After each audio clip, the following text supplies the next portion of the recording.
ഒരു മാസം പോയതറിഞ്ഞില്ല. I wasted a whole month because I was not consistent. So starting today I'm planning how to become consistent. And നിങ്ങൾ എന്നെ പോലെ consistent ആവാൻ ആഗ്രഹിക്കുന്നുണ്ടെങ്കിൽ and this video is for you. നമുക്കെപ്പോഴും എന്താണ് ചെയ്യാൻ പോകുന്നത് വെച്ചാൽ ഒരു വ്യക്തമായ പ്ലാൻ ഉണ്ടായിരിക്കണം. എനിക്കിവിടെ ഒരു 20 days ഓഫ് പ്ലാൻ ഉണ്ട്. അപ്പോൾ നിങ്ങൾ ചോദിക്കും വൈ നോട്ട് 100 days?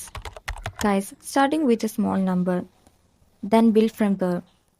സിമ്പിളായി പറഞ്ഞാൽ എന്നും 10 മണിക്ക് എണീക്കുന്ന ഒരാൾക്ക് എങ്ങനെയാണ് 6 മണിക്ക് എണീക്കാൻ പറ്റുക? പറ്റൂല എന്നല്ല പറയുന്നത്, ബട്ട് ഇറ്റ് ഭയങ്കര സ്ട്രെസ്ഡ് ആയിരിക്കും.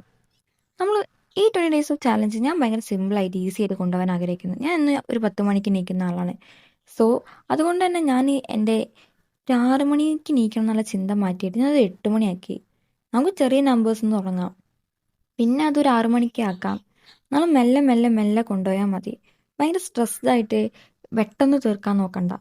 നമ്മൾ ഭയങ്കര റിലാക്സ്ഡ് ആയിട്ട് നമ്മളൊരു ഡെയിലി റുട്ടീൻ ആക്കാനാണ് ട്രൈ ചെയ്യുന്നത്, അല്ലാതെ ഒരു മത്സരം എന്നല്ല.